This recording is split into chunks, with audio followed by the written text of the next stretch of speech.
This is Strange Darkness Radio with your host, Bobby Walsh.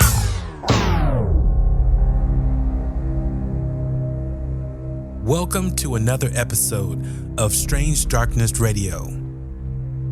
Today we have a very special guest joining us.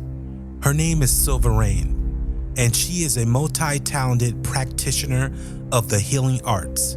And as an energy psychologist, Reiki Master, practicing witch, crystal healer, and an author, Silverayne has helped countless individuals tap into their own inner power and achieve their highest potential. Through her knowledge of energy work and psychology, Silverayne combines traditional therapy techniques with the metaphysical, providing a unique and holistic approach to healing. Her practice includes using crystals and Reiki to help balance and restore the body's natural energy flow, as well as tapping into her intuition and psychic ability to guide clients through their journey of self-discovery. So get ready to expand your mind and get enlightened as we delve into the world of energy psychology, witchcraft, Reiki, crystal healing, and more with the one and only Silverayne. Welcome to Strange Darkness Radio, Silverayne. Thank you for having me. Oh yeah, definitely. Can you tell us a little bit about yourself?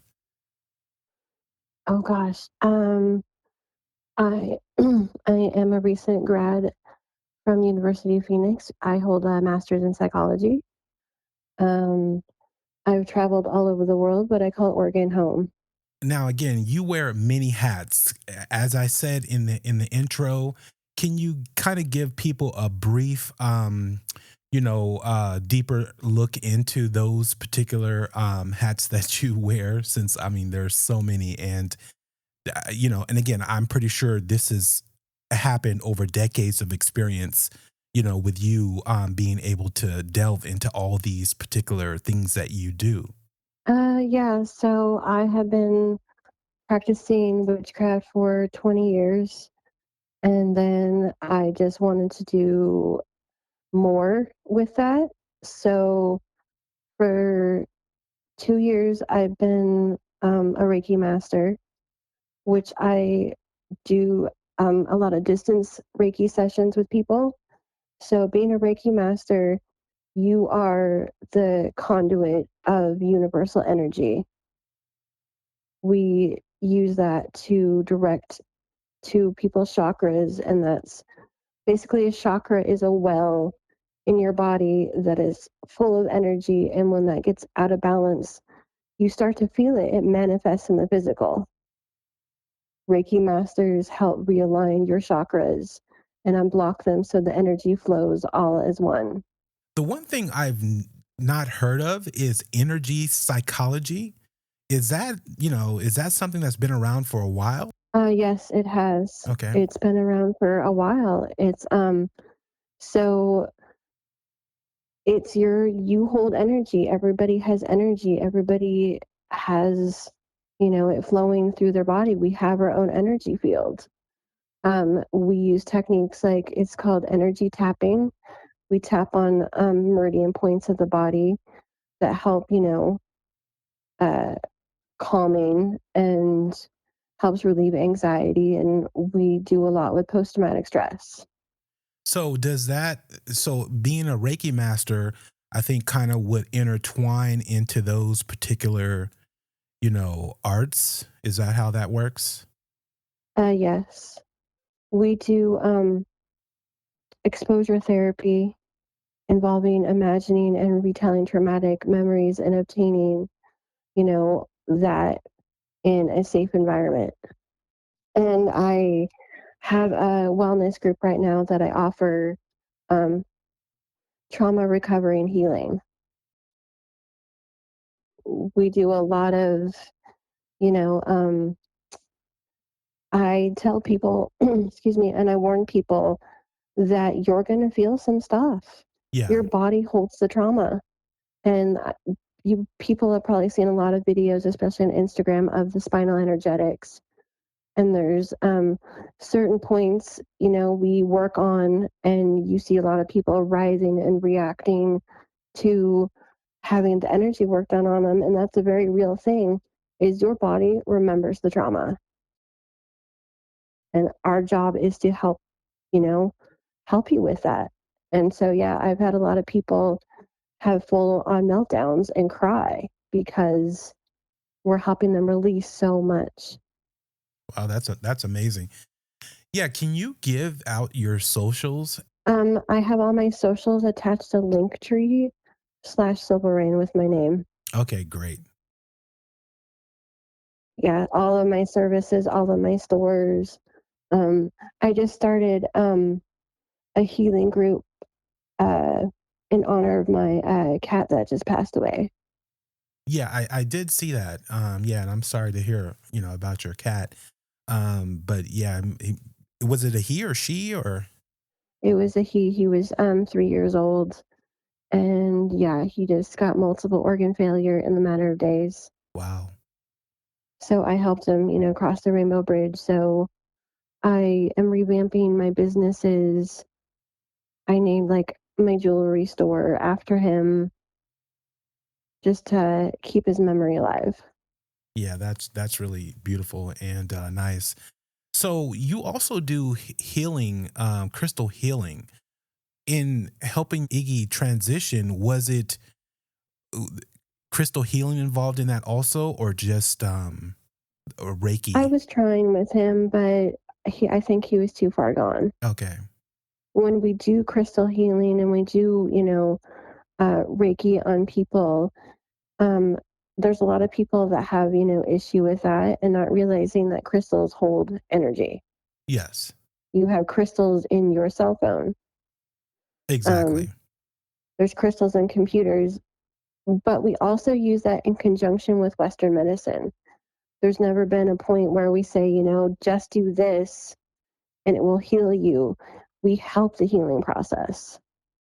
We want you to go to therapy. We want you to, make sure that you're working with a doctor. If you want to see a naturopath the entire time, they go to medical school.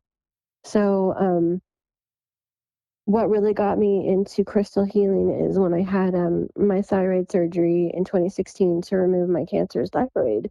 Oh wow. Um, it was listed in the paperwork. If you want to do alternative healing, um, we encourage that. And that really like took me aback. I'm like, this is a hospital suggesting that you use alternative healing if you want to.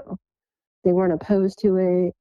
So I have a selenite wand that I used, and they knew they saw me doing it and they didn't say anything. Hmm. And um, so I had it on the 9th of December, and by the 14th, my sutures were coming out. So, and that's neck surgery that I was completely healed to have my sutures taken out. So the healing process was faster than what the doctors were the timeline that they were giving you, or just your body was healing itself faster than what normally would take place. Yeah. Um, I didn't have to have a drain tube, which some people have to have after surgery, so I was really lucky. And it's still been a while. I still don't have any pain in that part of my neck at all. Wow, that's incredible. So that's like, you know what? This is what I want to do. Crystals work. There's a lot of people that are still skeptical, and that's fine. Yeah. I walk people through that, and um, I like skepticism. That helps you keep more of an open mind, that you're not, buying whatever you saw on the internet and believing everything that you see. So I definitely, and people are like, oh, wow, like, yeah, no, I encourage you to be a skeptic. Yeah. That means you're going to be using critical thinking. But if the crystals and the Reiki work, what is it hurting? No, that's very true. How do you know what crystal to use as far as like an Um, amethyst or different types? well, I did become a certified crystal healer. So, Okay. and um, it's just a lot of learning. There's a lot of learning behind it of what, and it's also intuitive. Like, Yes, amethyst is typically used for healing or protection, but you also work on, well, this crystal, say it's tiger's eye, resonates with me more Hmm. than an amethyst. So we do go by intuition as well. And then I went, so it does, you do what feels natural to you. And, I did crystal healing on my cat. I have Reiki crystals that I did for her after her surgery, and she healed up pretty fast. And she was okay with it. And I've done Reiki on my cats, and you can tell like their ears will go back and their eyes will start to, dilate, and their skin will start to twitch. So cats are very, very sensitive to energy. Yeah. So they'll feel it, and it's interesting to watch that they'll actually feel something's different or happening. Got it. Um, I had a friend that had a severe migraine, like wanting to be really sick, and I did some Reiki on them. It didn't take the migraine away 100%, but they said that it was more manageable after the session. Hmm. Like, I don't feel so good. I'm like, yeah, that's kind of like the Reiki letdown is there's a lot of people that you either want to cry after a Reiki session or you feel sick. Like, yeah, that's the release of your body's finally like, all right, I can let it go now. Are they there, or is it something that is done, with intention as far as, saying the person's name? So the crystal healing is better one-on-one. They are my neighbor, so it was easy for me to go over to their house and get that done for them. Yeah. Okay. Um, Distance Reiki, so it takes a lot to become a Reiki master. You have to, they're called attunements. So you get your first attunement and you're having to practice, 20, 30 times on people. And then your second one, you have to practice more. And your third one for your Reiki master, you have to demonstrate and you have to practice. And it took me like, I want to say almost a year to get it done It's intense. because it was through an online course, and it's basically the honor system that you are going to be honorable and do your Reiki, distance Reiki. Okay. So I practiced a lot, and I've done several distance sessions, and it sucks when people say they're going to give you a review and don't. So I like to have when I do an energy exchange, it's helpful to me that you leave a review on my page so people know that, hey, this is a person you need to go to. And word of mouth helps a lot.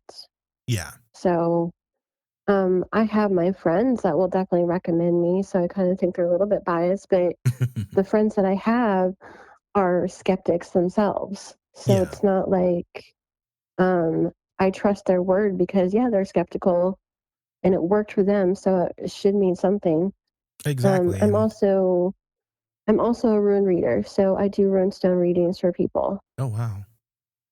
So I use the Elder Furthok runes, and I have a lot of reviews for that And on how my how does page. how does that work? The ruin reading. So it's almost like tarot cards. They tell a story, and it's all intuitive based. I have actual physical runes that I use. I meditate and I pull the rune and I give them their reading. And I want to say 99% of the people have been that spot on. Well, it's kind of like I call it spicy psychology. Okay. Of course, if it resonates with you, then you really have to think about, oh, well, yeah, that's really going on in my life. Yeah, So of exactly. course it's going to resonate. I've had people that said that doesn't really resonate with me, and so we'll do another reading, and it resonates. So, and we talk about why it doesn't resonate. Like, okay, why doesn't it? I want people to be satisfied. And if it doesn't, then okay, it was a hit or miss. Yeah, exactly. Or it was you were picking up that person's past life that they weren't aware of, and Right. that's what you were getting from that, and they had no clue about that because they never been I had regressed. one person, I did it, and she's like, well, that doesn't resonate. Only to find out, I mean, the name was a famous person, but she had a team of people working for her. So, yeah, I thought I was reading for that person, not for the admins that run her page. And she's like, "Oh, now that I think about it, that resonates with so and so that, manages the page." Yeah, that's incredible.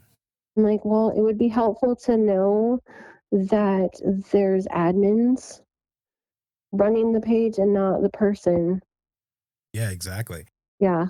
So it's just like I the big the big thing that happened that started all this was a case out of Thurston County, Washington, of a horrific animal abuse case. Oh, okay.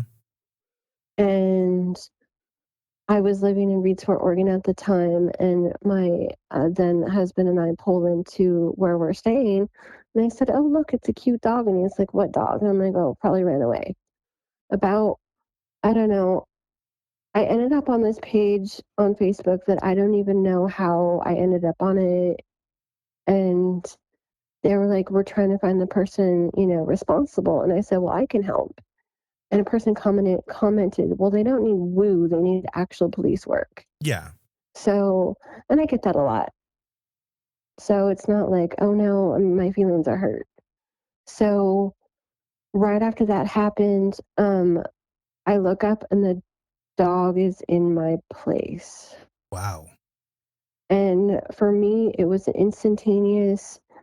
And sometimes I feel like it's a curse every time I close my eyes because I feel like I'm living it through their eyes, like I'm seeing everything through their eyes.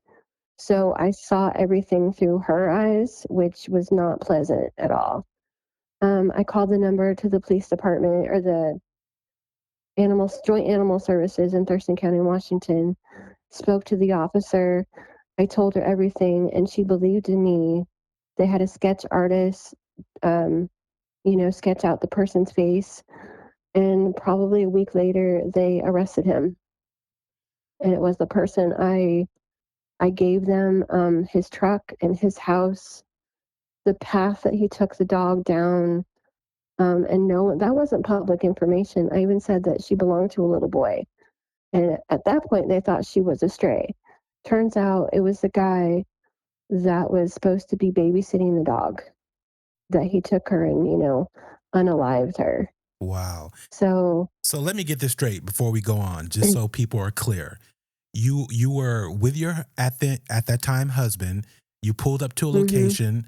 You basically we pulled up to where we were living at. Okay, where you were living at. And I saw a dog running around the RV park. And this dog was a ghost, basically. Yes. And you were able to see what happened to this dog through the dog's eyes.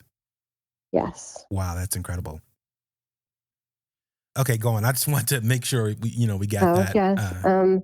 So this officer will always sing my praises, especially if there's like a case for a missing person or missing animal that happens to be in the area.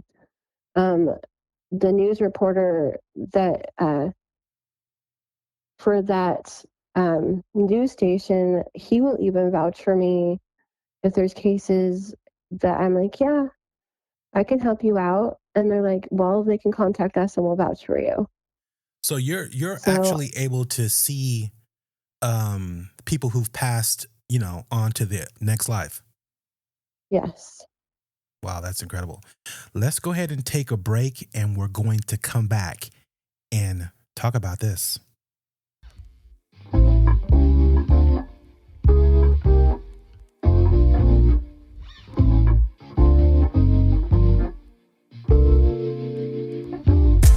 I want to thank all Strange Darkness Radio listeners. We have some amazing news to share with you all. We are thrilled to announce that we have been selected as finalists for the Best UFO Podcast at the Parapod Festival. We couldn't have achieved this without your continued support and love for the show. A huge thank you to each and every one of you for tuning in and being a part of our community. We want to give a special shout out to our hosts, Bobby Washington, Tony Carr, and Frankie Franks, for their incredible work in bringing you the latest and greatest in UFO news and stories. So, keep tuning into Strange Darkness Radio for more exciting updates, and remember, if you have a story to share, we want to hear from you. Thanks again for listening, and stay curious.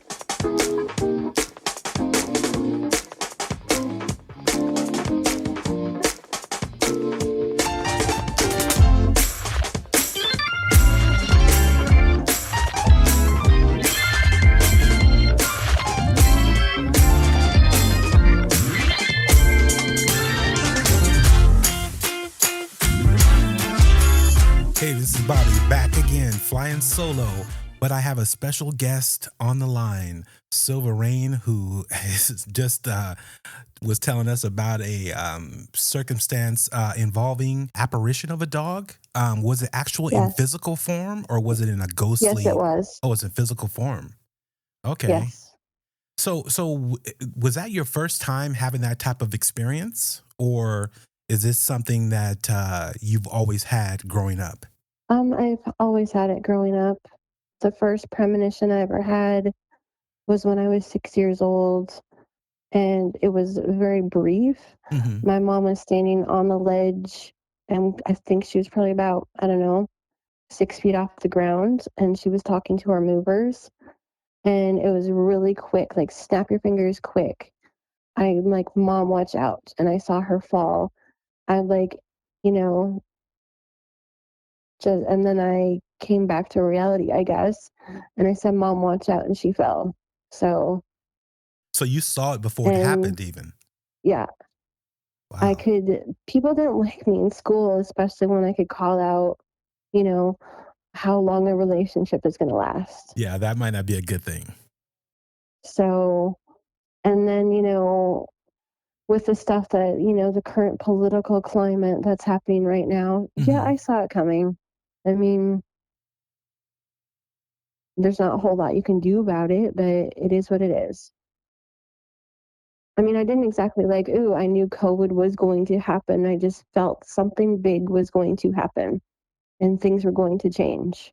So, as far as seeing apparitions and ghosts, or what do you call them? I just call them like ghosts or, they're dead people. Are they, so they you believe they are dead people? Because everybody has their interpretation of it, what it is. Is it a demonic spirit? Is it an actual person?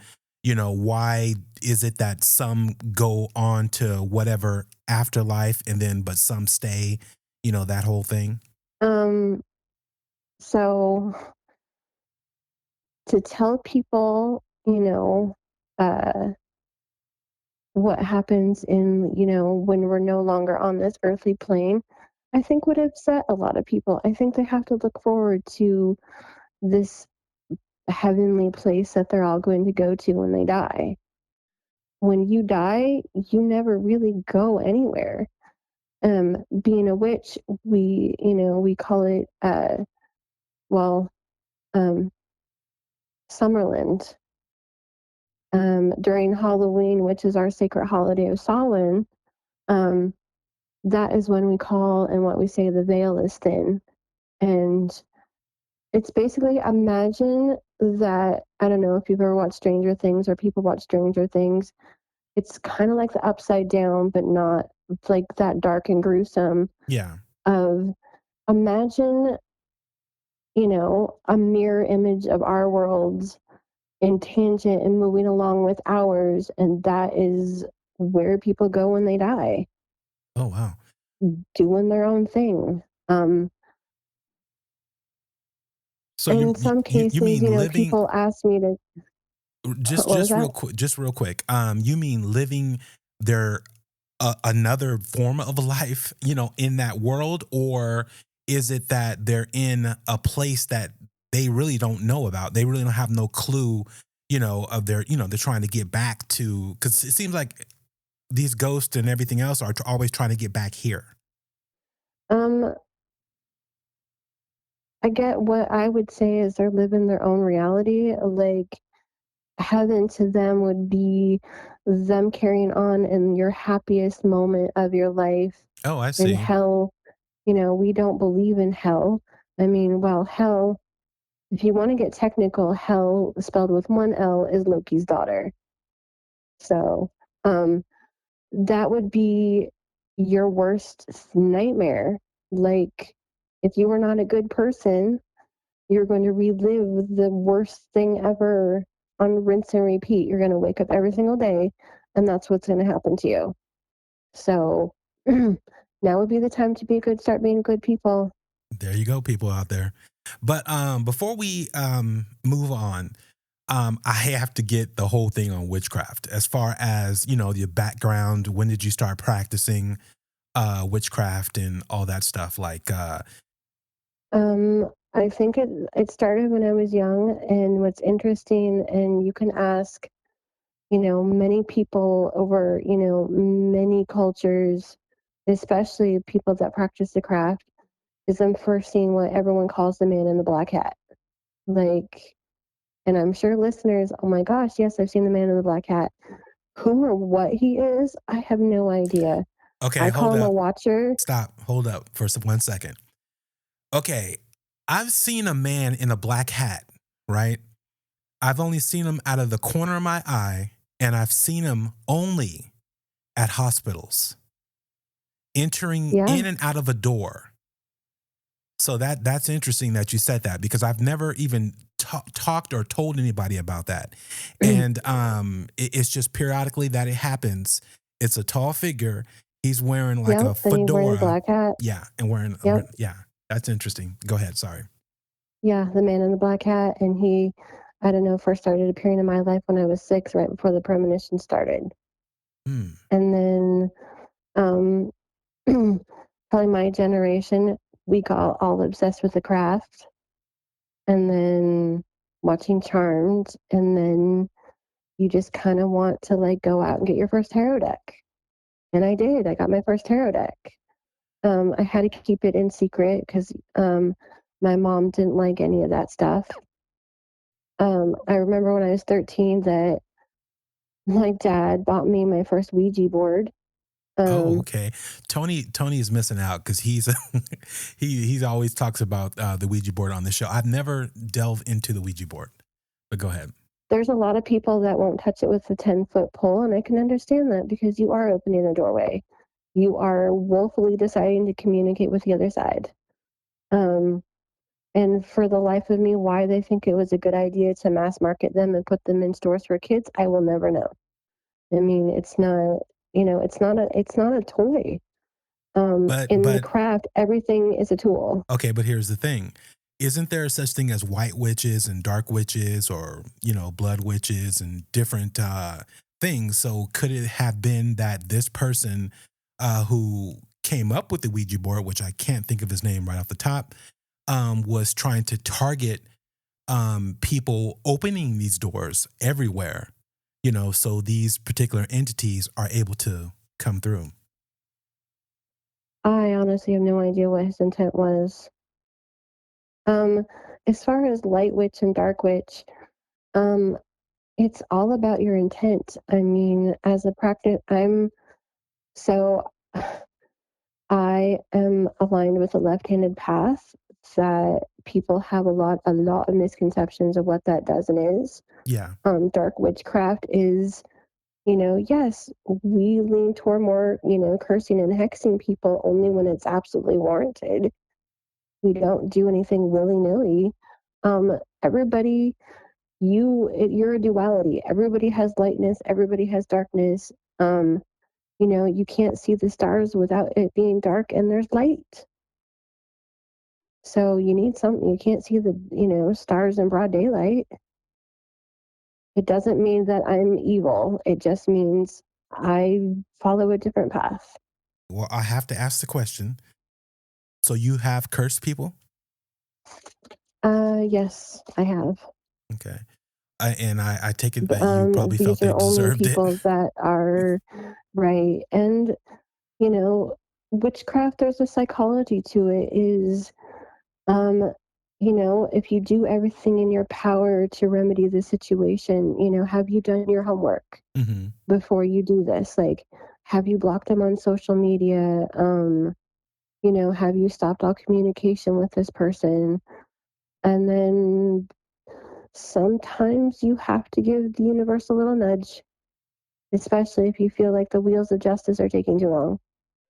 The people that I have cursed, these were not good people in any shape, form, or fashion. Okay. One of them, the last thing he ever said to me is that I hope my cats die. Oh, And wow. I feel he spoke it into the universe. He spoke it into the universe. Yeah. And now my cat's dead.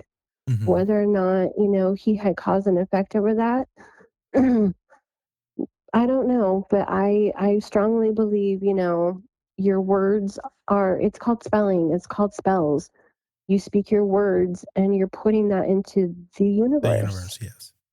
So I try very hard to, trying to be a good person. Do I bully people online? Of course not. I stand up against bullies. Yeah. I've actually, gotten in trouble by, the Facebook police for calling out bullies. And Yeah. it was just like, but okay, whatever. So I tend to just, I don't get engaged with bullies online. Um, I really haven't run into bullies online. I've had several TikTok videos just if people want to bully me, Yeah. then we're going to have a chat like who hurt you that you think it's acceptable to bully a stranger online. Like I'll break out that psychology degree and we'll talk about why you're going to be a bully. Exactly. So people left me alone. I Well, mean, I see who why hurt you? they need to read your bio because they shouldn't be messing with you. But so the guy who cursed your cat, did you hex him or put a spell on him? Yes, I did. Okay. Is And he last time I still heard around? yeah, he's still around. Okay, I'm I just mean, checking. he lost his house and he lost his animals, and life is kind of sucky for him right now. And I feel that justified. I mean, don't mess with my cats. Yeah, exactly. I might find my inner John Wick over my cats. Ooh, nice. John, that's kind of like a John Wick with Constantine rolled into one. But Yes. but yeah, for sure. So I know you were saying that you helped the police in different incidents. Can you tell a story of another incident that occurred that you were able to help out the police department? After that, I mean, I work with someone up in Thurston County. Um, Not really. It's really kind of like it's difficult to find um law enforcement that are willing to, use a psychic. I know they have. It's Yeah, for just sure. I think with the whole Sylvia Brown incident before she died, I think that left a bad taste in everybody's mouth Yeah, over psychic I was abilities. a Sylvia Brown Her fan. saying that child died and the child in fact wasn't deceased. Yeah. Um, and there's a lot of phonies out there that just give her like the for real people a bad name. But do you think, And as far as a psychic, really quick, that they have to they're gonna get 100% of everything correct? yeah, it's not like it's not 100%. Yeah. When I have like people will ask me about their I want to connect with my grandmother, and I said one instance was I mean, I'm being shown roses. Oh, well, I'm like, does that resonate with you? What does that Yeah. mean for you? As far as, we do get confirmation. I had this woman wanted to speak to her deceased fiance, and he didn't really have anything nice to say. Mm. So I couldn't do the reading. Like, unfortunately, I can refer you to somebody else. Yeah. And it sucks when we do try to get up. Like, I want to talk to my dead so and so, and they don't really have anything left to say to you. So I don't want to be hurtful. I've had one, like, they didn't even bother to try to talk to me when I was alive. Mm-hmm. Not exactly wanting to reach out now that I'm dead. Yeah, that makes sense. That's very And it's interesting. awkward. There was this one that sticks out in my mind, and it's been years, almost 10 years. I have a friend, her and I have been friends online for almost 10 years. And I think this is probably, I don't know, I want to say 3 years into our friendship. And Mm-hmm. we have a mutual friend. And I message her and I recite a poem that just came to me out of the blue. And she's like, um, how did you know that's the exact poem that I left on my daughter's graveside? Oh, wow. And it was the poem word for word, like Yeah. word for word. And then she asked, well, how come my brother isn't contacting our mother? I'm like, well, would you? And apparently it was a tumultuous relationship between mother and son. They never got along. And she's like, oh my God, you're right. He hated our mom. So the next day I noticed that this mutual friend had blocked me from Facebook. Mm-hmm. Like, and so I asked my friend, I'm like, what happened? Why did she block me? And she's like, you scared the living daylights out of her. And it stuck with Yeah. me. Like, yeah, I scared her that much. I mean, when I recited a poem that she left for her daughter and a poem on her graveside that she lives in Australia. So there is no way on earth Yeah, that that you're I could have traveling. ever seen this poem. Yeah, So exactly. yeah, it scared her. And especially when, I talk about the relationship between her brother and her mother that no one would know about except for them. Yeah, Yeah. a lot of people don't really realize that. And I know out of all the stories that I've heard, that yeah, you could have a ghost who's ornery, or a ghost who's kind, or a ghost who just doesn't like to talk but pushes things or move things, out of the way. But a lot of people who have family members who pass, to the other side, they say, well, why doesn't that person visit? Well, what was your relationship like before the person passed away? Like the movie Ghost.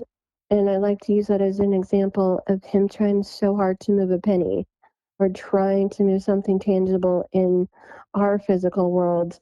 It takes a lot of energy for a ghost, one, to master they have to, like, when they die, they have to figure out, well, what now? I mean, just getting used to the idea that they have no physical body anymore.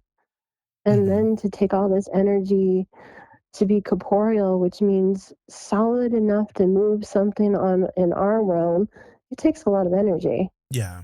I mean, but they do, I don't know, people are like, well, how come I'm not being visited? Well, did you just think about a funny story between the two of you? Um, did you hear a song on the radio that you two used to listen to? Um, it's little things. It's a little thing. Sometimes, like my dad died, um, 2020, right before the pandemic, and mine and his things was marbles. Yeah.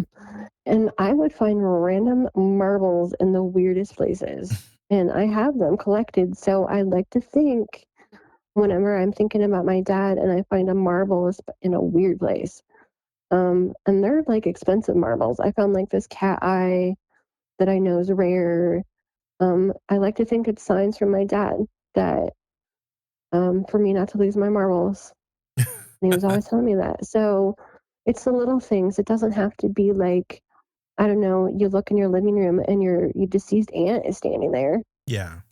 People need to pay attention to the little things, and it's usually the little things.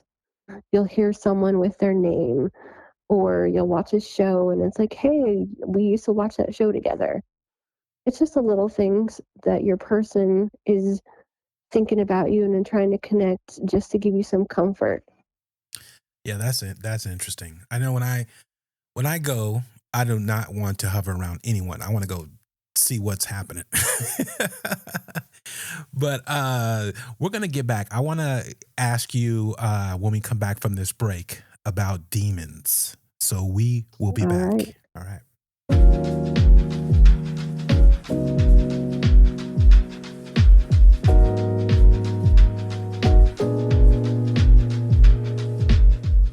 You're listening to Bobby Washington of Strange Darkness Radio.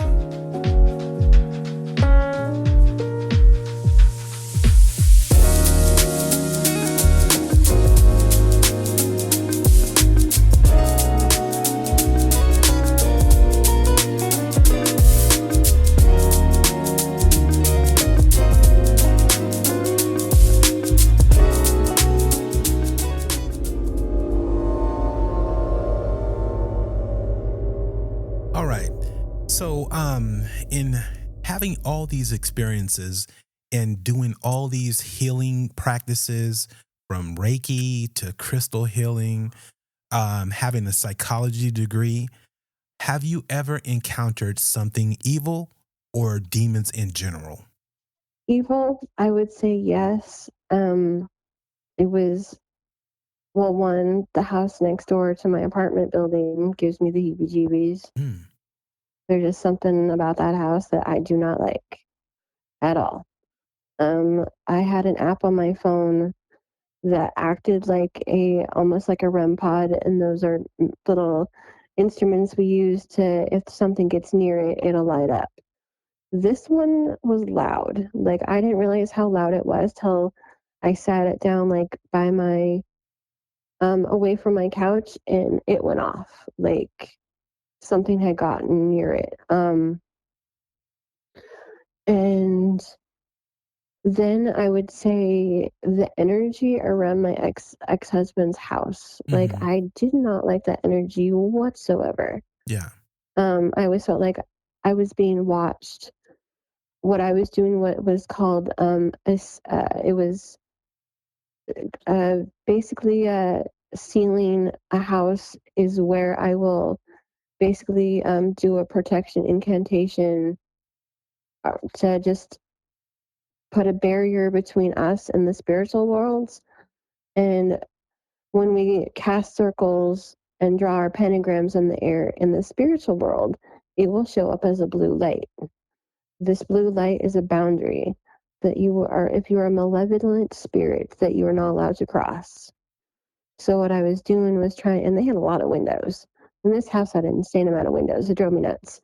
But when I was doing that, I felt an energy on that property that did not like me doing that.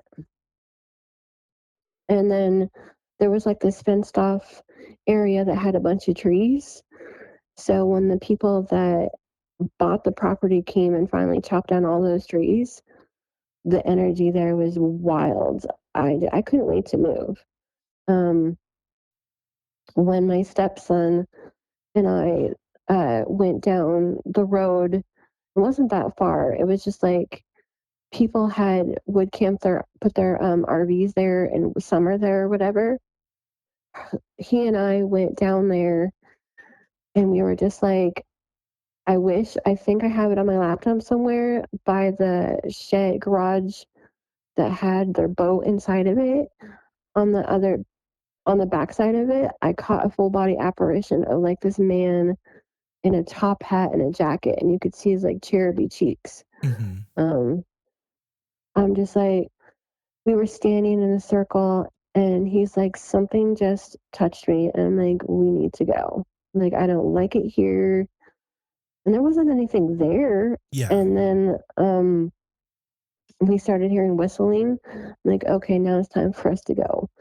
We go back to the house, and we're sitting on the couch, and it's like a covered porch area, and there's boards that you walk on. They make noise when you walk on them. Hmm.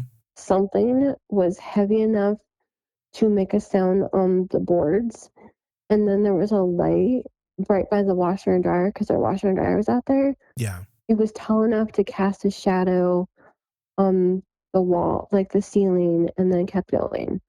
And he's like, you look out there. I'm not looking out there. Something is big enough to make sound.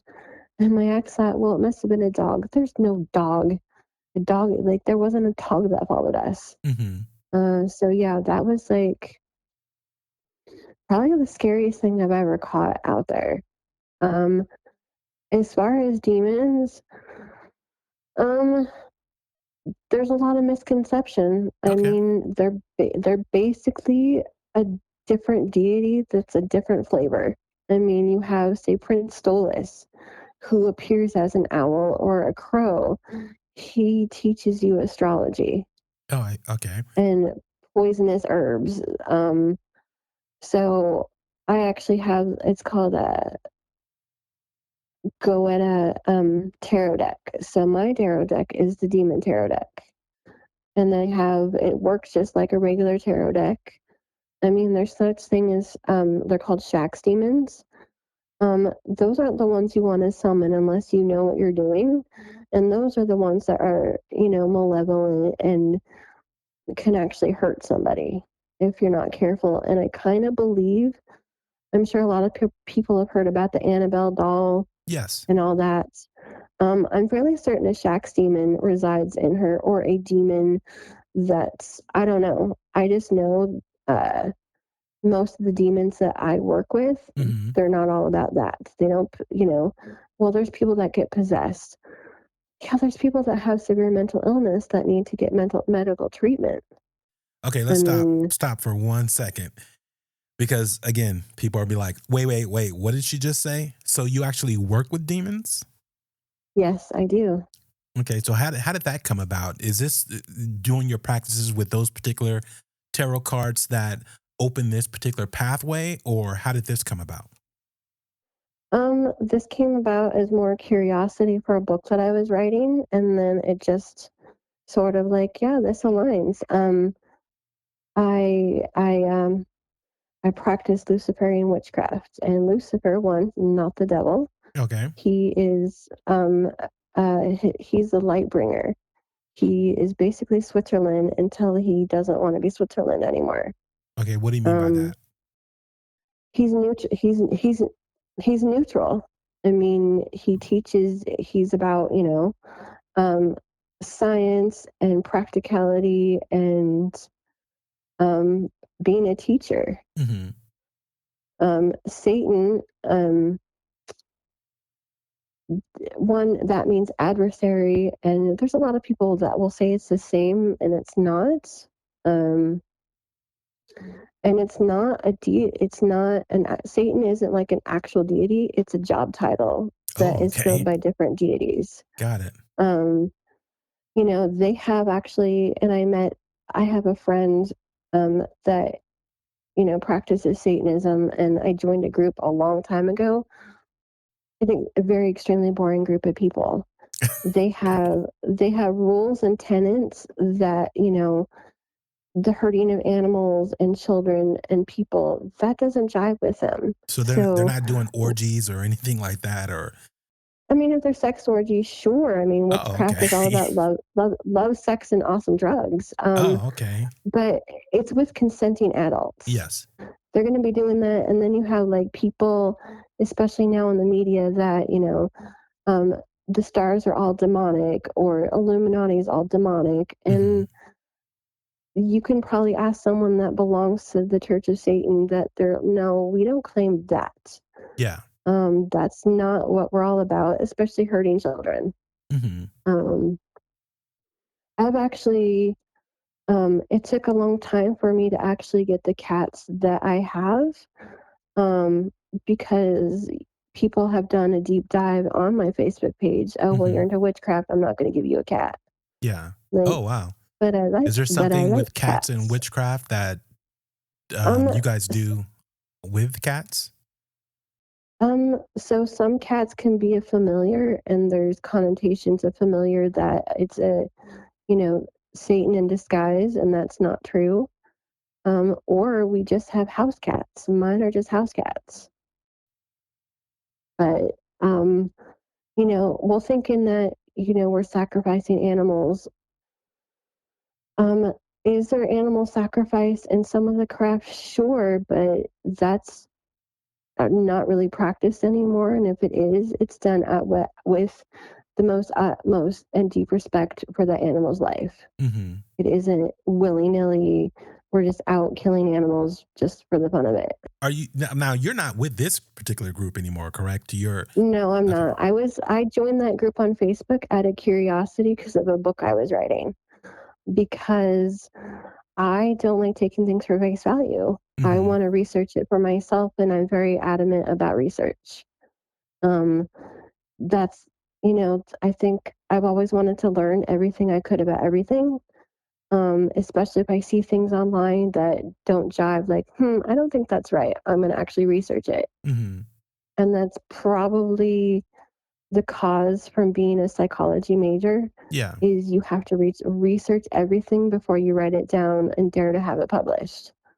So I'm all about research. You can listen to Strange Darkness Radio on Stitcher, iHeartRadio, Apple Podcast, and Spotify. Also on our hosting site Podbean or any podcast hosting site. Welcome back to Strange Darkness Radio with your host, Bobby Washington. So out of all these particular things that you're into, how did you escape the whole Christianity and biblical side of God to come to this particular, side of witchcraft, being a Luciferian, all that particular? When I was a child, we went to church and I didn't understand any of it. Mm-hmm. I remember particularly I was, I think, 6 years old, and I was left alone in the Sunday school room. We did a project and everybody left and left me stranded, and it terrified me. I was always the kid that was getting in trouble in Bible school. Like, my brother's heavily Christian. So we would go to church and Sunday school, and I was always getting in trouble because I'm like, that doesn't make any sense at all. And they got tired of me questioning. And I'm just like, well, that's not very awesome if you can't even question, any of this. Yeah. And then I had something happen to me in 2011 that, that changed your whole belief system and all that. Yeah, I had a mental health breakdown, and unfortunately, my state doesn't take too kind. Children, I can talk openly about it now. I mean, sure, people are going to judge me. I really don't care if people judge me because they haven't lived my life. So I had a mental health breakdown, and I was separating from my daughter's father, and he didn't take too kindly to that. So Children's Services got involved, and unfortunately, none of them have a degree in psychology or social work or even child development. Mm-hmm. They don't like anybody that has a mental illness. Yeah.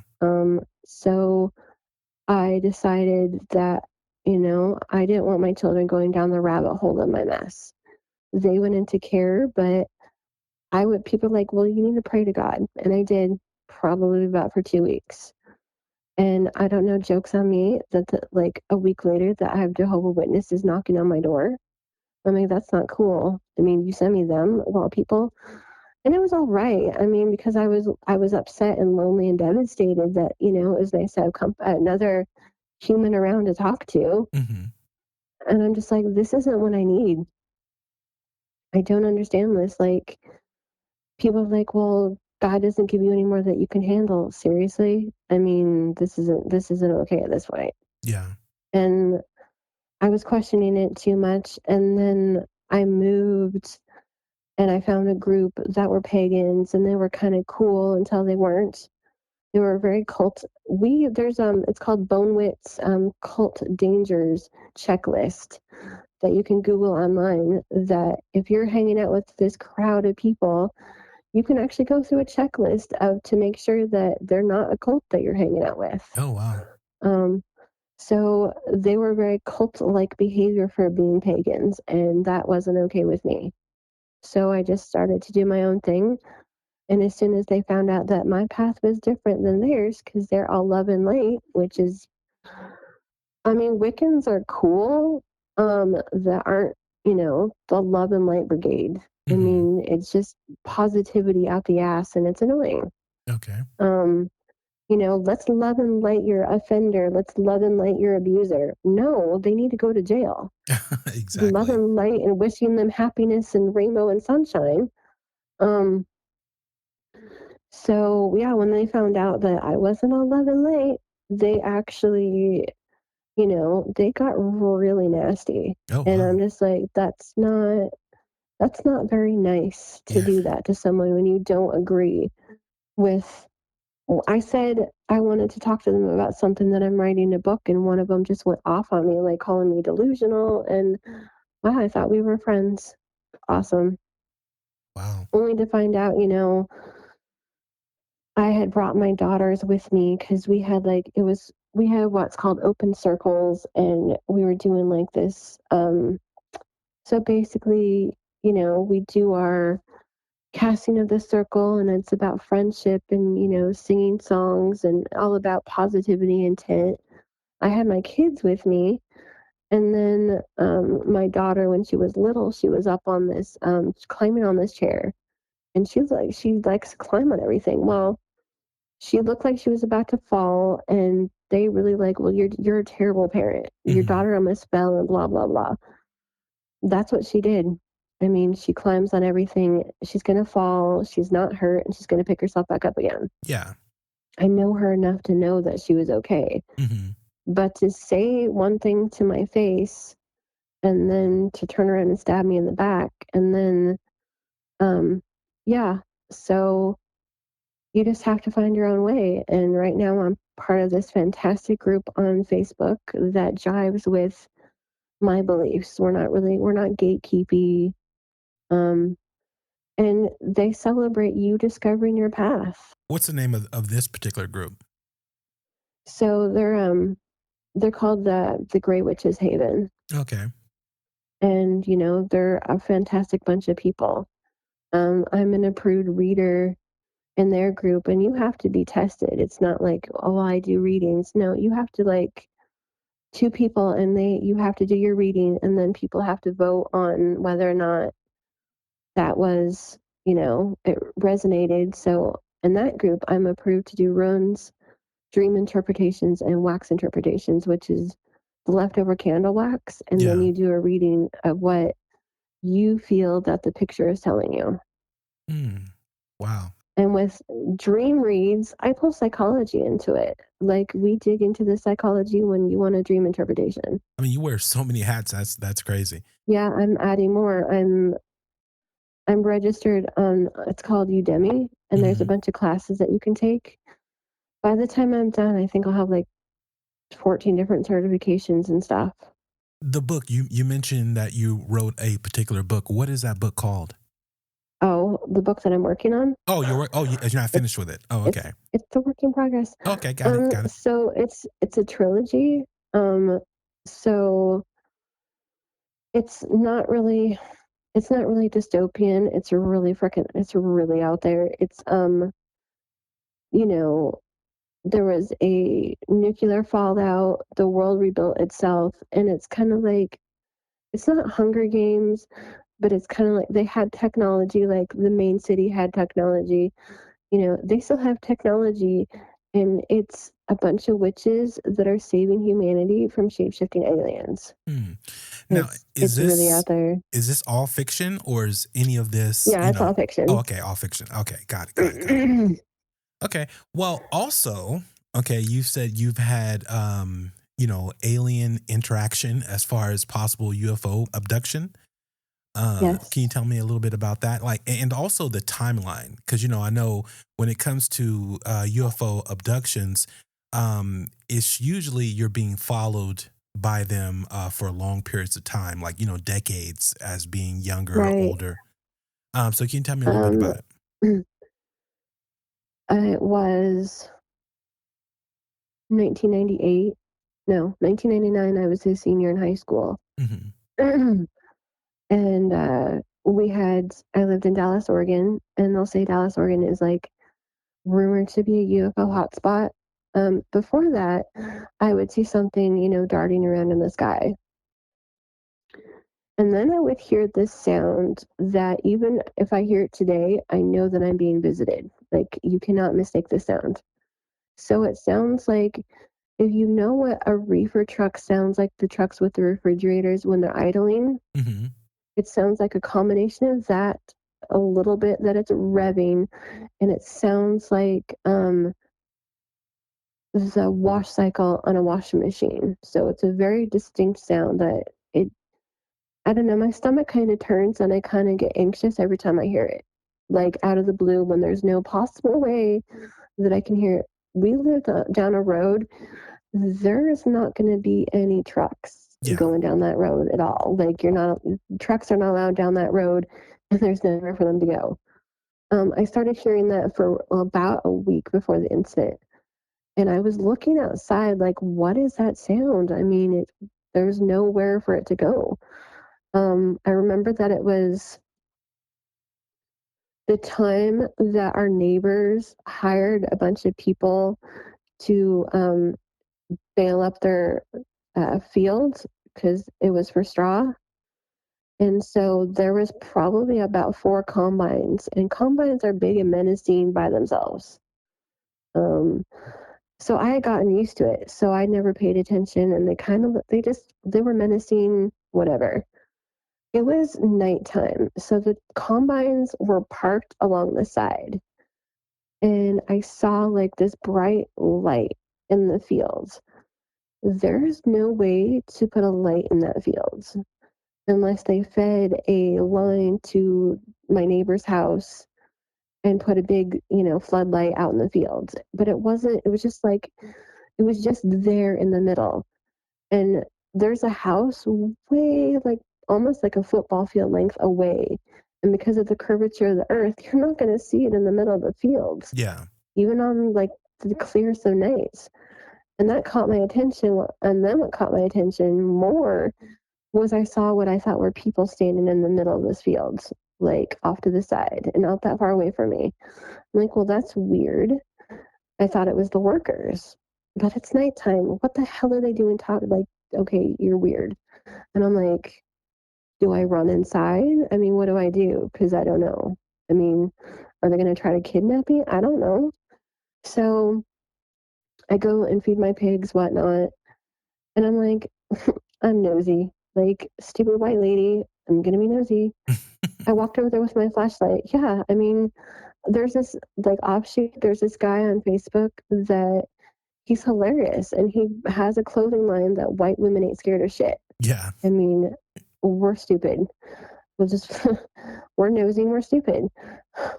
So I was a stupid teenager, and people are probably like, why did you go near it? Because I'm stupid and curious. I'm nosy. I'm a nosy white chick. What do you want from me? It was just off. She doesn't mean that for all people no, of European descent. People just no. because just giving a disclaimer. Suburban white girls are nosy. I'm the girl in the horror movie that's gonna go find where the noise is coming from. That's just. So on these figures, were they real quick on the figures? Were they humanoid or no, were they weren't. I shone my light onto them, and they had long fingers, and yeah, they were clearly aliens. And they stopped and looked at me, and their skin was like, I want to say they were wearing jumpsuits because it was like you could see their skin. It was like this grayish green. Okay. Really long fingers, really, really tall. And I light up and I see their heads and their eyes, and I'm just like, oh, you're not people. I remember like turning around and like kind of running back to my house. And I probably want to say I was about 20 feet away from the gate. I remember opening it and I remember closing it. I don't remember seeing anything else. I wake up and I lose 12 hours of time. Wow. And I don't remember anything. And then after that, I started going outside when it was still kind of daylight to feed my pigs. I would not go out there in the dark anymore. I did not like going out in the dark into the garage, into the barn. I mean, I did one more time, and right after that, I had my back turned, and I'm feeding my pigs, and I'm talking to the cows, and the cows and the pigs just started going bonkers, mooing for no reason. And my pigs were going crazy, running around and squealing. And I'm just like, what is the matter with you guys? There's nothing out here. I go inside where the cows are, and I'm trying to check if, there's a critter in there that's disturbing them, if there's a cat. I walk out into the field with my light, and I can see in the field, and there's a bunch of eyes, and it's probably coyotes. I mean, that's normal to see either deer or coyotes. It's not a big thing for me to be worried about that. Well, I walk back, I shut the gate, and I still have my back to the doorway. It doesn't have a door on it. It's just open. And I'm standing there, and next thing I know, the light clicks off, and there's a hand that goes over my mouth. And I'm just like, and my pigs and cows are going apeshit. And there's nothing that I can do. I'm like frozen in terror. And then it felt like forever. And then the light goes back on, and you have to click that light on. That light did not go off by itself. So I don't know if it was a person or what, but the skin did not feel like a person. And so I'm just like, yeah, I'm done with coming out here at nighttime. Like, this is not happening again. In that particular incident, did you have any time loss or anything like that? I think it was about an hour, because I come inside and my mom's like, where were you? I'm like, I was outside. And she was like, that was an hour ago. Yeah. Huh. Yeah, you know what? I'm tired. I'm going to bed.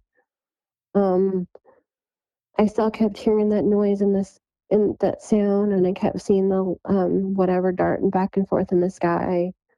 And then flash forward to 2000. It was my, like, right before my 19th birthday. And I'm laying in bed with my boyfriend, and I start hearing that sound. And I've told him the story of what that sound means. He's like, I hear it too. So I wasn't crazy that I was, starting to hear a sound. And then it was my birthday, and he bought me a balloon. And I said, can you please take that balloon and put it in the hallway, because it reminds me of, them. Mm-hmm. He's like, yeah, okay. We go to bed, and I felt something brush my head, and I kind of look up, and I thought it was a balloon. And I roll over and go to sleep. I woke up, and I said, I thought I told you to take the balloon out of here. And he's like, I did. So something was in my room standing above my head watching me sleep. Wow. And that was just like, and that didn't happen again for a long time. I didn't really have any incidents until I moved to Charleston, and that was like 2012, 2013. It was a little bit later when my then husband and I moved to Reedsport in like 2015, and we're watching the show Dark Skies on Hulu. And there was a scene that she's walking up the stairs and down the hallway, and there's an alien behind her. And he looks at me, and I'm white as a ghost. And he's like, what's going on? I said, I literally just remember what happened to me when I was abducted. Oh. And he's like, are you okay? I'm like, yeah, I'm fine. But to this day, I can't watch that movie. It's too much for me. I get the heebie-jeebies every time I watch it. Mm-hmm. He's like, what happened? And I said, I remember I woke up, and I was in this room, and there were like, I don't know, 4 or 5 aliens standing around me. And it felt weird. It almost felt medical. And I sat up, because I don't know what to do. Mm-hmm. And I remember one of them that was standing next to me put their hand on my shoulder and kind of gave it a squeeze, like, you're going to be okay. And I'm just like, what happened? Apparently, and I remember that I had a bump on my head. I'm like, where did this come from? Apparently, I was so freaked out of the time that I saw them as a teenager. We had little pavers, like, for steps. Mm-hmm. They weren't exactly in the ground. They were kind of standing up. I had fallen, and I had tripped, and I had hit my head. Oh. And at that time, my mom, I should have been taken from my mom like years ago, many times. She was not the best. She wouldn't have noticed that I was gone until the next morning. Like, she would have been I would have, like, died of exposure, or I don't know, or being eaten. I don't know what would happen to me, but she was too absorbed in her own little world that she wouldn't have noticed that I was gone Mm-hmm. at all, that I ever came back in this house. We couldn't leave you outside. Like, we felt bad that we scared you half to death. So it was pretty much like them patching me up. Oh, that's what it was. Making sure that I was okay. Okay, it wasn't like they Making were sure that I was okay. doing anything to you, or, all the things you hear when it comes to alien abductions and all that. So, I think when I hear those stories, I almost believe that's an implanted memory. Like, they don't want you to remember, so they're going to make the experience to you as horrible as possible. Do people have stuff happen to them? It probably depends on which one, they encountered. Just like people, there's bad seeds. mm-hmm. So yeah, I got up, and then one of them that was kind of like, I don't know, attentive to me, um, you know, I guess I was on their ship and opened up like the bay doors to the window. And if I could have had a cell phone back then to take a picture, I wish I did. Yeah. And so you And then still I have was in that my memory, room. though? You have that memory of Yeah, seeing that? Okay. yeah. I mean, it was unreal. I mean, and then the stuff that I know, because it usually happens when I hear a high pitch in my ears, that I start getting a whole bunch of visions. The names of their ships. And I watch a show called Skinwalker Ranch Yes, I watched that show also. that I'm just like, it is my dream and my goal to be able to be invited out there because I can tell them the secrets of the ranch. I was shown it. I mean, when you're a nobody in the UFO and paranormal community, being shown a lot of things. So I have like, I guess, this continual psychic connection with the ones that took me because they've taken me more than I get. I call it being borrowed because, I mean, I remember a time that I was woken up because I felt I was being pulled out of my bed. Like my boyfriend at the time, he woke up because I was almost completely off. I was off the bed and him grabbing me and yeah. Yeah, he woke me up and I remember falling back into the bed and it was not pleasant. Falling that like, I don't know, I want to say I was a good 3 feet off the bed. Wow. So, Yeah. this connection that you have with them, do you know the race of these particular aliens? Because I know a lot of people believe there's all kind of different races that are The on this ones planet. I particularly deal with are the what they're called the Greys. Oh, okay. The Greys. Is the ones that are connected with me. I kind of believe. Um, so it was 2016 when I have to have my thyroid removed because it was riddled with tumors and cancer. I mean, your thyroid is your organ that absorbs all of your all radiation exposure. So, I mean, So you I think mean, I being aboard recommend that people wear ship, neck guards. yeah. Do you think being I aboard that recommend people UFO? recommend, yeah, I think it was my continual contact with them Okay. because doctors couldn't explain why at um what not even 35 years old that I have I had three kinds of cancers in my thyroid Mhm. that they're just like, yeah, they couldn't explain that at all. Wow. Well, let's go ahead and take a break, and we'll be back in a minute with Silverayne. You can listen to Strange Darkness Radio on iTunes or Spotify or any of your podcast hosting sites.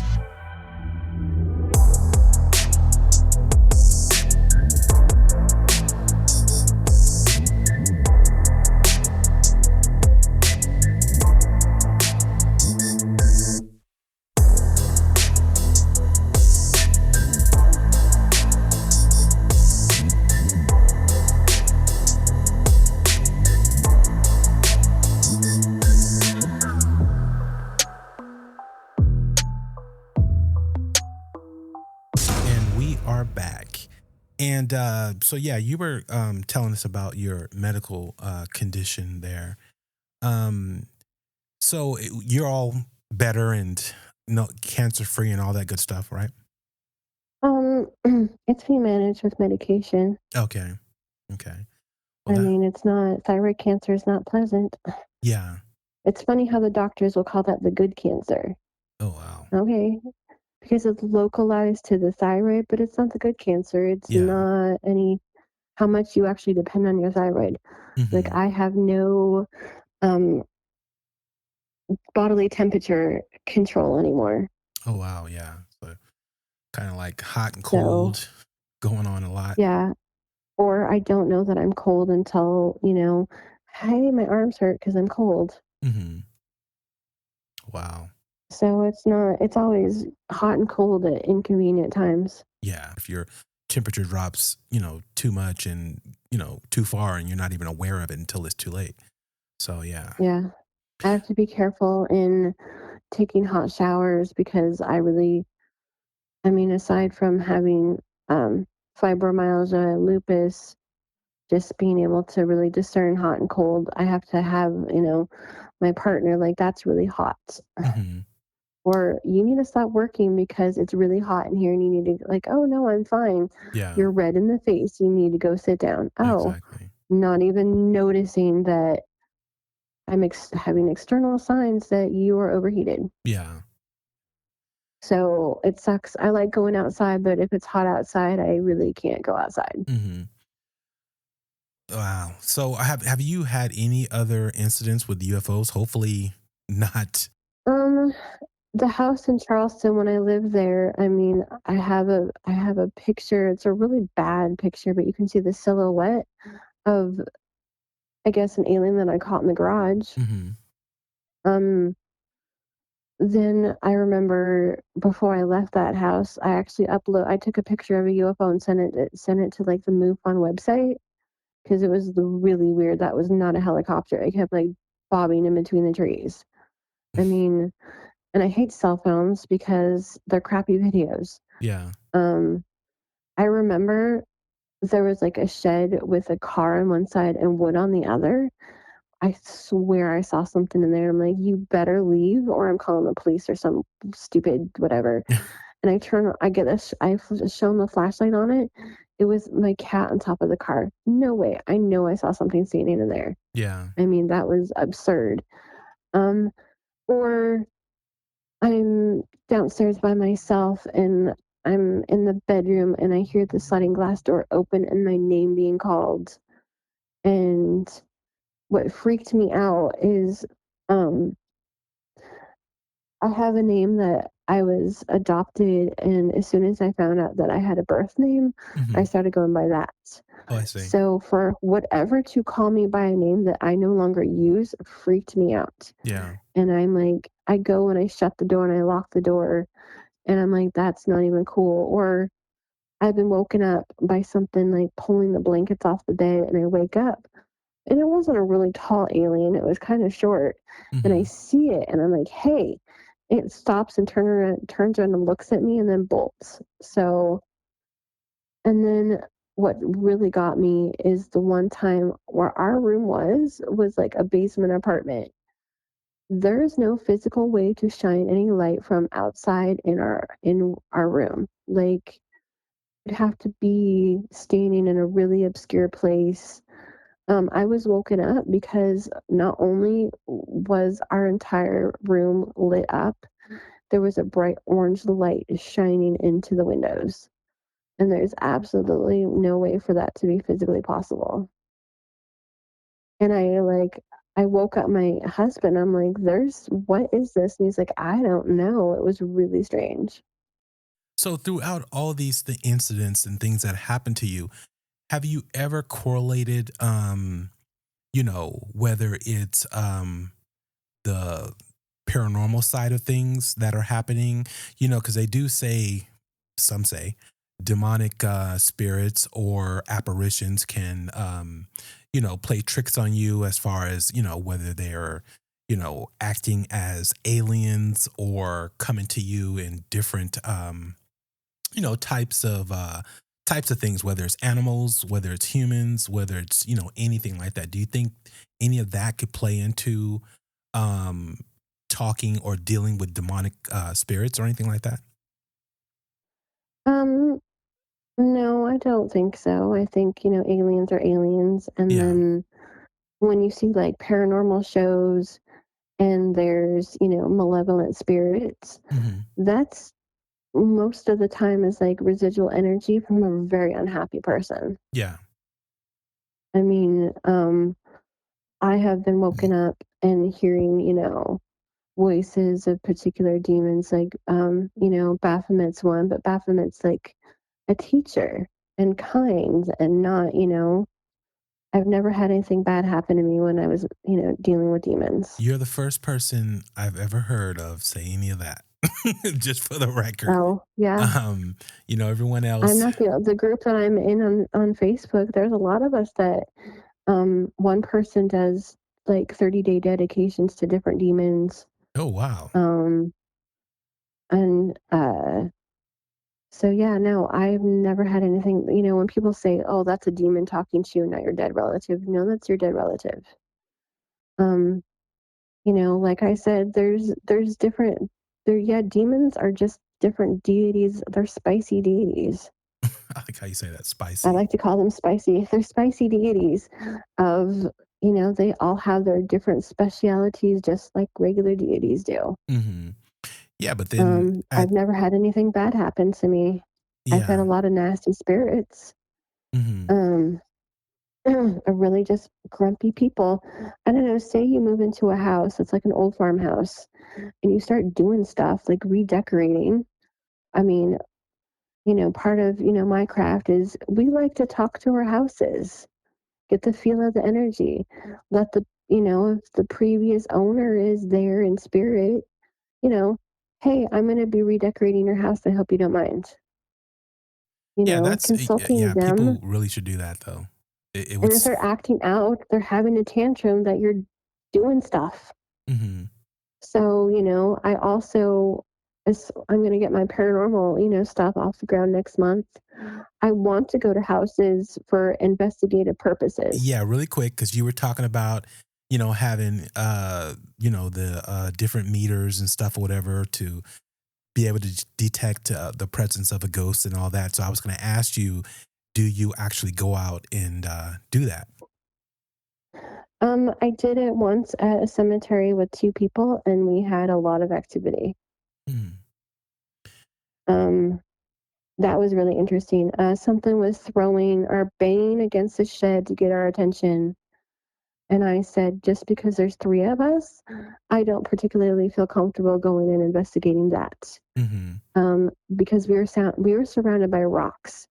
They like to throw rocks at You don't want to get I pelted. mean, and it's, yeah, that was really sketchy. And if people want to go investigating, make sure there's nothing that they can throw at you. Yeah. I mean, we were surrounded by gravel. We were taking a risk by doing that and taking a risk of not having stuff thrown at us. Okay. And so real quick, your whole thing is when you're encountering something that is doing that, whether they're throwing something, whether they're moving something, trying to scare you away, you're equating that to a person, to a person opposed to a demon or something evil. It's just a person. Okay. That's interesting. There's a lot of people that can be evil. Oh, for sure. Definitely.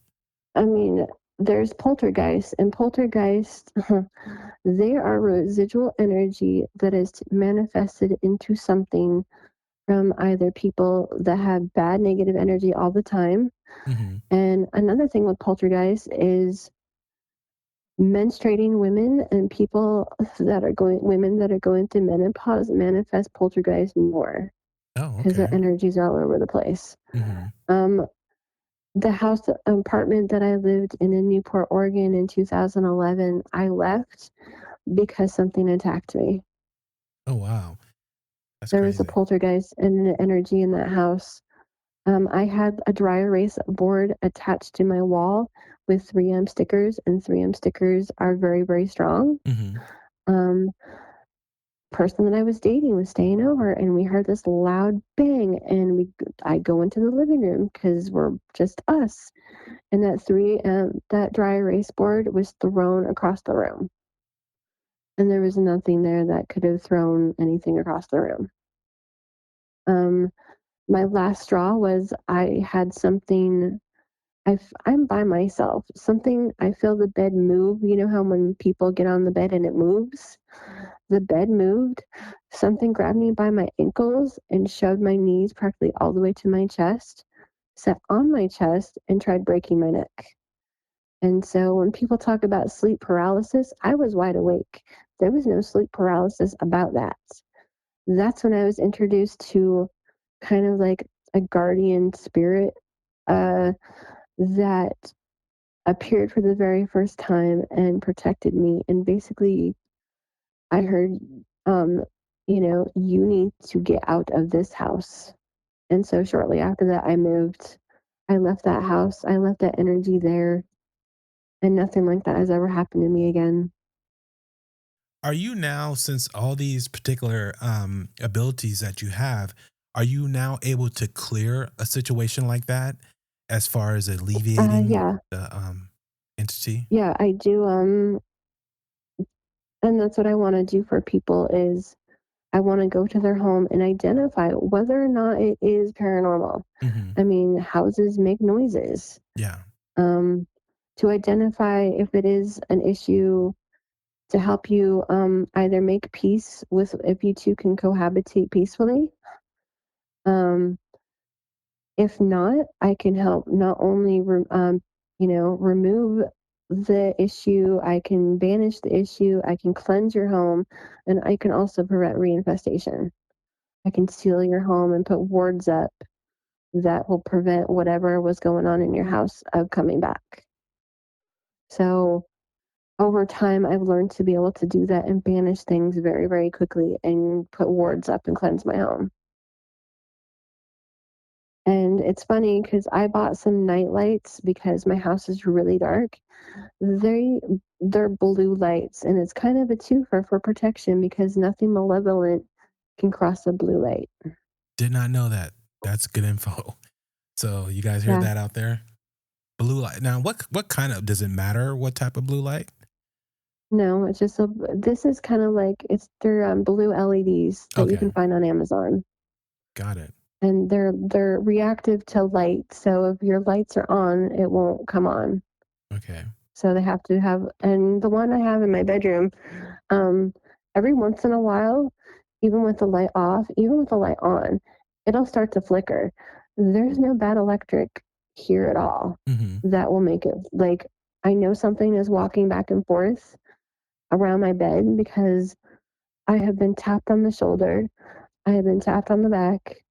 Um, when I got COVID myself, something was I think it was either my guardian spirit or something was rubbing my forehead to keep my forehead cool, and it was kind Hmm. of comforting. Yeah. So nothing, I mean, or once I've been grabbed by the foot and my foot was shaken and I've been woken up. Like I have boundaries. Hmm.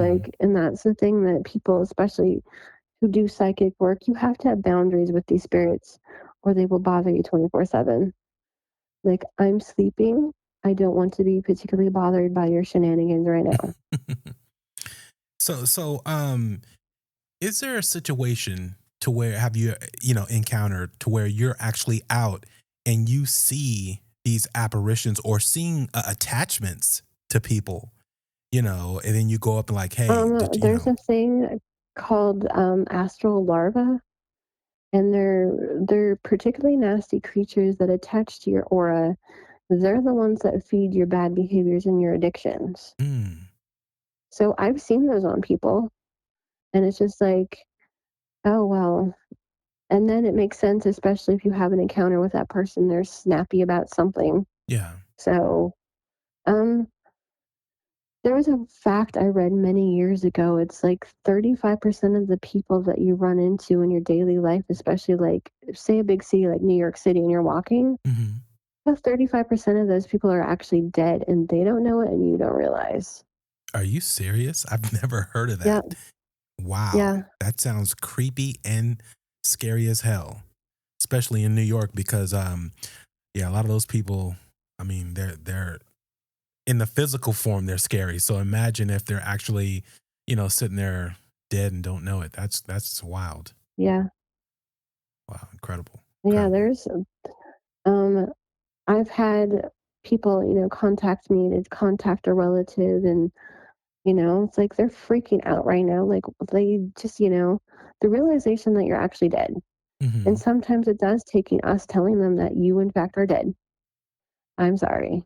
And it's a shock to the system, especially when it was not expected. Wait, rewind that. So you're having a conversation with someone and they don't know they're dead, But now, are you Yeah, seeing? Are they in the physical form, or is it more of an apparition? Is it more of a ghostly type figure, or is it just like a? I can hear them in my head. Oh, I It's see. like, or I'll start to smell like an obscure smell, like, Hmm. okay, that's not a migraine coming on. Yeah, it's just, yeah, for me, I can hear them.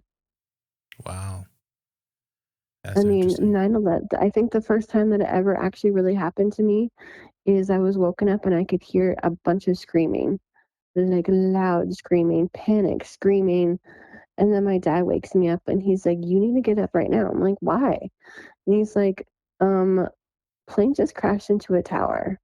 And that's the screaming that I was woken up to. Oh, wow. So yeah, just a bunch of screaming and crying and, hearing people I don't want to die and just, yeah, it Yeah, was intense.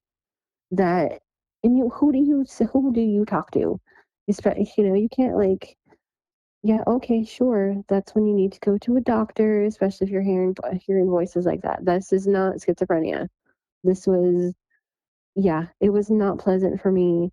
I didn't even want to watch the news because why? I can see it happen, while I'm hearing them. hmm, wow. And that's wild. I Have you mean, ever been in a situation to where they're like, your obviously your parents are hearing you have all these issues, and they're saying, "Well, no, she needs to be medicated. She needs to, she's having no, us, I was pretty good at keeping it to myself as a Okay, child all right, because I knew, you know, um, that I don't know. They probably didn't know what, like, being a child in the 80s, you were institutionalized for that kind of stuff. And I was, even being a little child, I was aware, like absurdly aware of what happens to people if you start talking about you hear voices. And that's kind of like something a 6-year-old shouldn't ever like be aware of.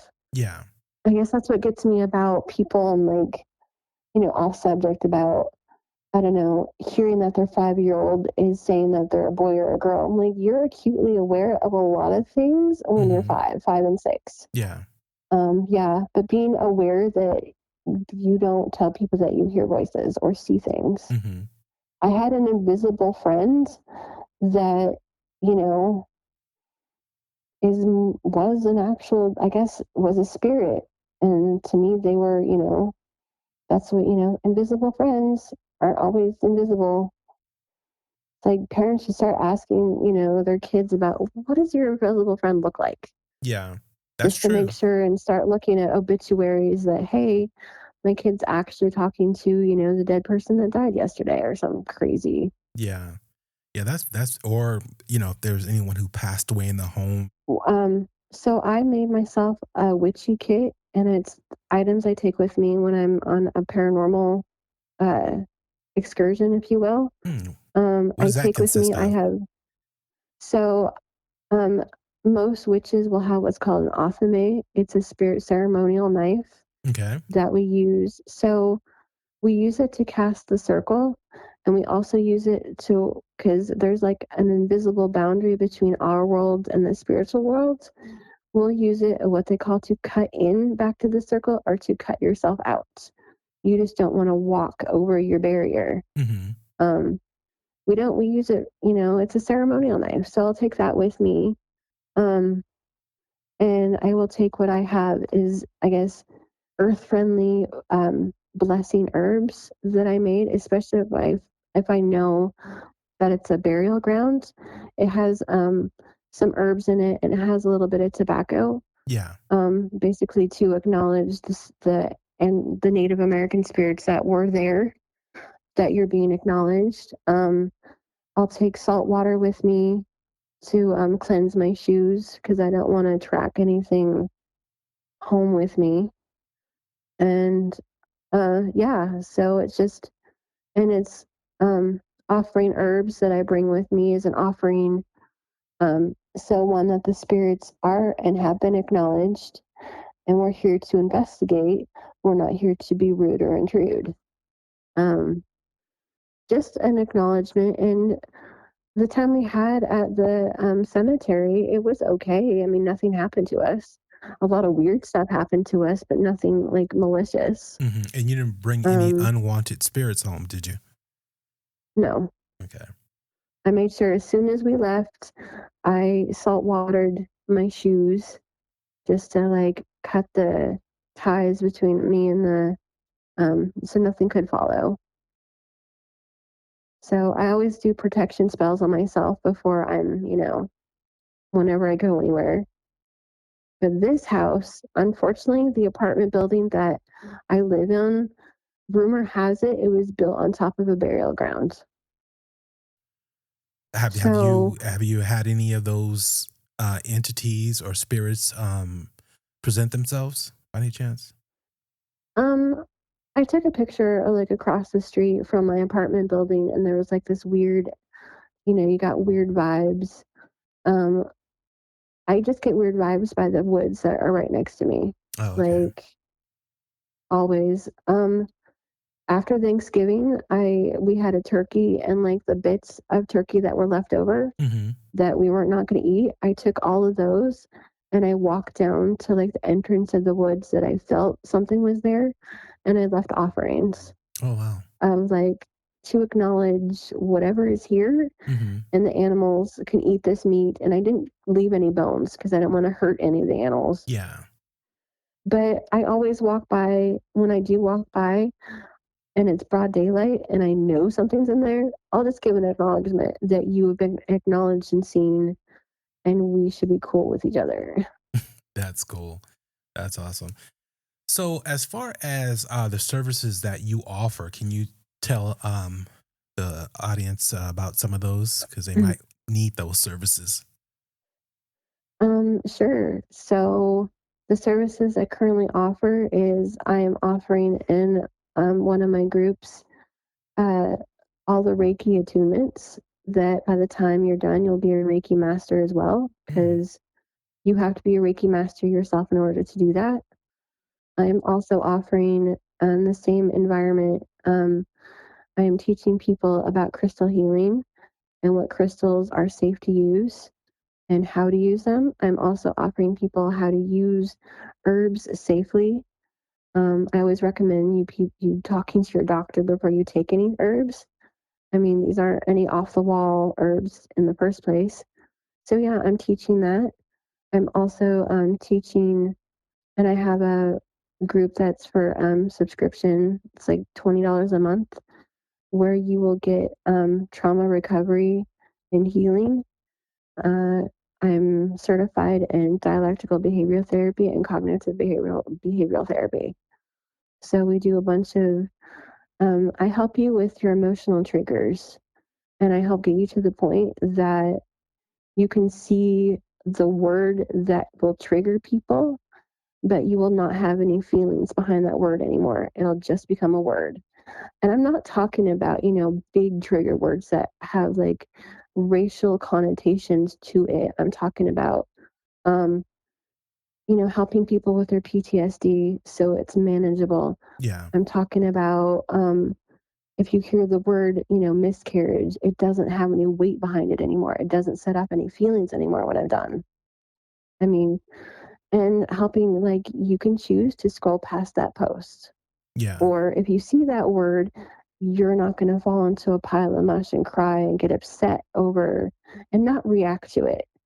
Like if someone has a post, and I don't like trigger warnings. I like, this post is like a content warning is more suitable. Like, hey, this post is going to be talking about X. You may not want to read it. And being able to move on and not be upset. Yeah. And that's a lot. And this particular group I offer, yeah, you're going to feel a lot of feelings, and it's okay. And we're going to get to the other side. And I also offer locally in my area, the Portland area, going to your house. And if you have, a haunting, I help you, deal with it or remove it so you don't have to deal with it again. So. And how can they reach you? They can find me on my Facebook page and also Linktree /Silverayne. Okay. Man, this has been a lot of knowledge and a really good show as far as just the detail of what you're capable and able to do and the things that you've been through to build, mastery of different arts, from Reiki to crystal healing to, psychology and, utilizing all that to fight all these unseen and just people in general, whether they're living or dead, you're able to Yeah. utilize these skills or whatever to help yourself and help people move through, life, which is really what it's all about at the end of the day. I was excited for this opportunity of like, getting my name out there finally. And that was like a goal of mine. Because a lot of people don't like to talk about, the negative or the bad things or the things that they've been through to, help them, become the person that they are Right. able to, fight through all that they grew up with to be able to say, now this is where I'm at and I can help you, with these particular, things that used to plague me and plague, a lot of people. And putting labels on things as far as like, oh, into demons, oh, this is a negative thing, or into, well, witchcraft, this is a negative thing, opposed to having the experience and talking and interacting with people who've had different passages through life, and so you shouldn't be so quick to judge opposed to learning and knowing about the person to have these who's had these experiences, because they're experiences that you may not ever have, but then you're able to take what you've learned and see what kind of person you are and be like, okay, maybe that's not a negative situation. Maybe I should look at this differently. And that's what I like about you and about what's going on out there, that people are touching all aspects of everything. Well, I know for me, so there's a lot of people have probably heard, you hear a lot about what's called shadow work. Hmm. And that is a deep dive into your psyche to start healing your trauma. And I know me probably, I want to say like 10 years ago would have never have dreamt of doing this just because not in a good headspace or the belief of negative self-talk. And we do that a lot. Hmm. We do a lot of negative self-talk. And even though you're not saying it to yourself and you're having the audacity to bully somebody online, Yeah. you're still saying it. And when you bully someone, that's a reflection of how you feel about yourself. Yeah. Yeah, that's So true. you need to work past that and do a deep dive. And it takes you realizing that, yep, you know what? I am the common denominator in all the shit that happens in my life. How do I fix that? And I'm not saying that, oh, well, it's your fault, especially if someone's abused. I'm not saying that it was their fault. I am saying, what is it about you that seems to attract that type of person into your life? Yeah. Taking And responsibility. you have to take a look of like, okay, well, I'm a negative person. I talk bad about other people. I don't feel that I'm worthy of anything.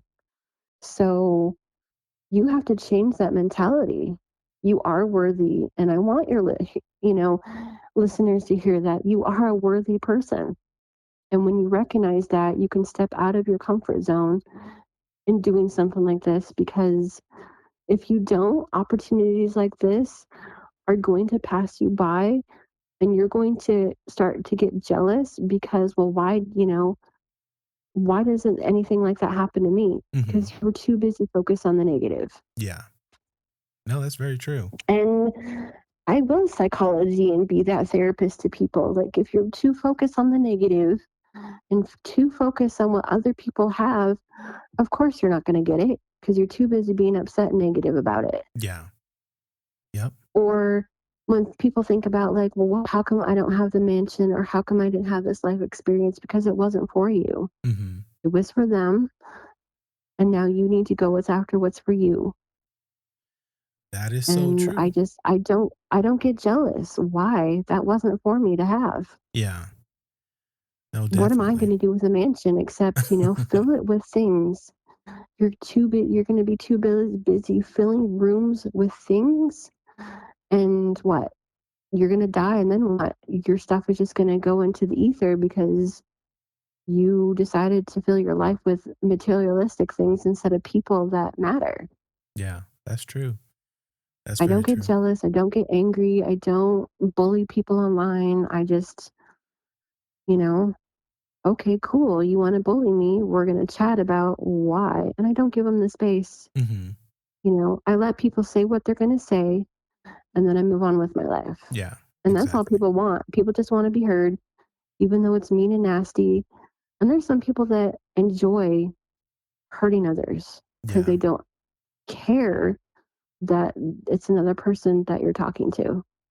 that's true. That's true. So people It's like, okay, well then do better focus out on there. your life. Yeah, exactly. Focus on your life and what's going on than hurting people online. I think it's silly. Exactly. I'd say hit up Silverayne and get some work done on yourself as far as whether you need crystal healing, whether you need a psychologist, whether you need, just someone to talk to. I think will be beneficial. Yeah, let's do your shadow work and let's get on the road to recovery. Exactly. Exactly. Thank you for joining me on today's show. It's been great talking to you and very knowledgeable and very informative, on all aspects of from the paranormal to life in general and to all the arts that you are a part of. Thank you again for being on Strange Darkness Radio. Thank you for having me. You are welcome. And this is Bobby. I'm out.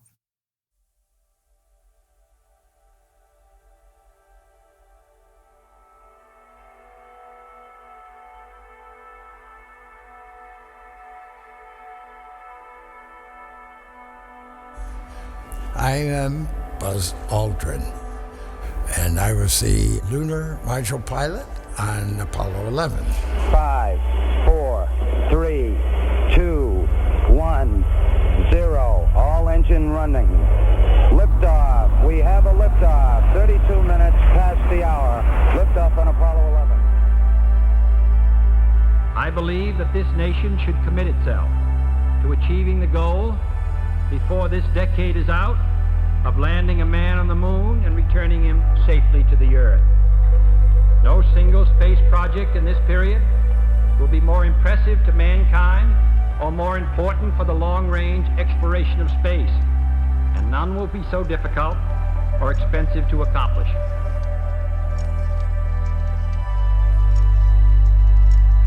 I occasionally think how quickly our differences worldwide would vanish if we were facing an alien threat from outside this world.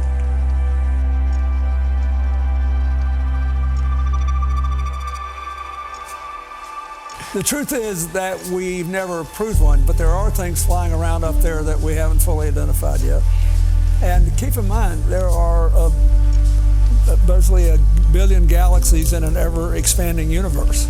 I mean, you can't even get your mind around the sheer number of things that are out there. People still take seriously trying to investigate and figure out what that is. There's footage and records of objects in the skies that we don't know exactly what they are. We can't explain how they moved, their trajectory. They did not have an easily explainable pattern. When it comes to aliens, there's some things I just can't tell you.